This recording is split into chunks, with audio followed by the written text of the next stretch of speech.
At the beginning of the 2024 offseason, the Knicks made a bold move, trading 5 first-round picks to the Nets in exchange for Mikal Bridges.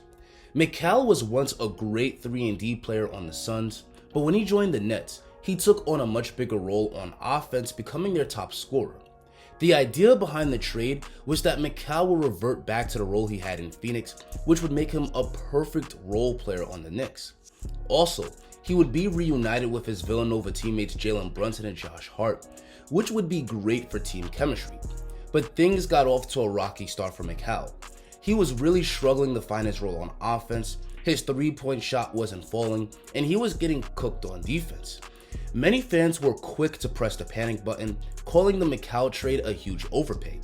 But it's clear now that those were overreactions, as Mikal was adjusting to playing a completely new role on a new team. In recent games, Mikal is on fire. In the month of December, he's averaging 22 points, 3 assists, and 3 rebounds per game. Not only has his scoring been amazing, but he's also playing shutdown defense. This video will break down how Mikal is excelling for the Knicks, but first, we gotta discuss BetUS. Guys, if you love the NBA, then you should consider joining BetUS because it makes watching the games more fun and engaging.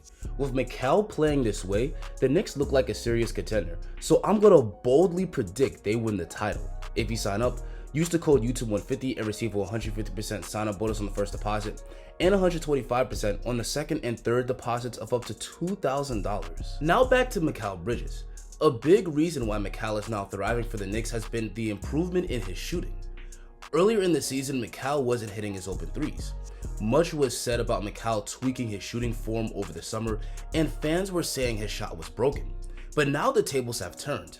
In December, Mikal is hitting 44% of his threes on high volume.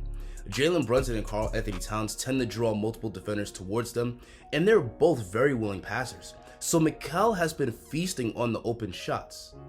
Mikal is also flourishing alongside Brunson and Cat as a cutter. Like on this play, Mikal feeds Cat the ball in the post. Anthony Edwards leaves Mikal to double team, so he cuts and Cat finds him for a layup. This time, Jalen Brunson goes to work from up top, he drives to the basket, and Mikal times his cut perfectly, allowing Brunson to find him for another easy layup. And not only is Mikal excellent as an off-ball threat, but he can also score on his own. The Knicks will often run plays for him and he could get a bucket. He barely gets to the rim, but he's an excellent scorer in the mid-range. With that high release point, he can shoot pull-ups and fadeaways over the top of defenders pretty easily. And along with scoring, Mikal is also a good passer. He's got pretty good court vision and consistently makes the right reads to find the open man. And when drawing help defense, he always looks to set up his teammates rather than forcing a difficult shot. Overall, Mikal is a great third option for the Knicks. He can thrive as an off-the-ball threat, but the Knicks can also run their offense through him and he can take over games when needed. On defense, Mikal is the player that the Knicks use to guard the best player on the other team. Earlier in the season, he was struggling in this role, but now he's playing lockdown defense. Mikal is now consistently holding whoever he's guarding way below their regular production.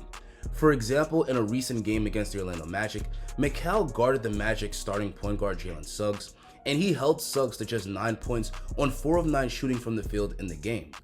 On this play, Suggs catches it on the wing. He can't get by Mikal, so he uses the Goga Patatse screen, but Mikal gets around it, stays with Suggs, gets a hand up on this shot, and Suggs can't make it in. This time, Mikal does a great job denying Suggs the ball. He has to catch it much further out. Suggs looks to get to the basket, but Mikal is able to stay with him and keep in front, and this push shot is difficult, so he misses. Again, great job by Mikal of fighting through this screen, not going for the pump fake and staying on his feet, and then getting a hand up on this fadeaway. Mikal gets around another pick, stays with Suggs on this drive, and he can't finish over that length. When the Knicks recently played the Timberwolves, they had to go up against Anthony Edwards, a rising superstar who many view as the future face of the league.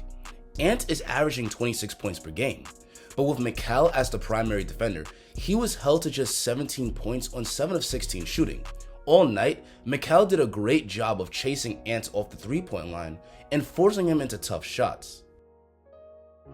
Ant was to get to the basket, but not on Mikal's watch. He's able to stay attached, funnel him into Cat, and this is a tough shot that misses badly.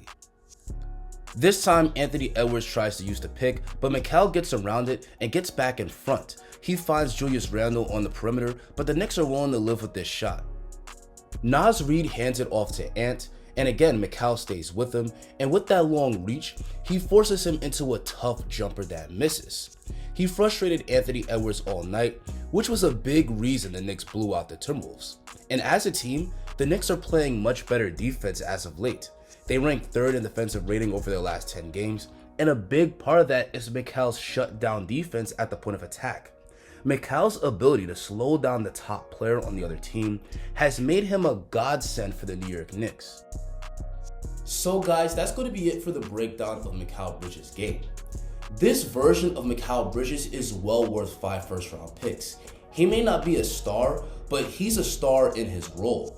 Having a guy like Mikal that can play lockdown defense on the other team's top scorer, thrive off the ball next to your stars, and have these high scoring games when the moment calls for it is invaluable for any team that's trying to win a championship. At this point, those fans that were overreacting earlier in the year, y'all will have to sign that Mikal Bridges apology form, because the apology has to be as loud as the disrespect. I think that Mikal was struggling on a new team. It took him a while to regain that defensive intensity and find his role next to Karl Anthony Towns and Jalen Brunson. But now that he's gained that chemistry with his teammates and now that he's found a rhythm, he's excelling. But that's going to be it for me, and now I want to hear from you guys. What do you think of how Mikal Bridges has been playing for the Knicks? Let me see your thoughts down below in the comments section. Guys, I'm going to continue to talk about the Knicks all season long, so if that sounds like something that will interest you, consider hitting that subscribe button. Thank you so much for watching. Have an amazing rest of your day, and I hope to catch you all next video.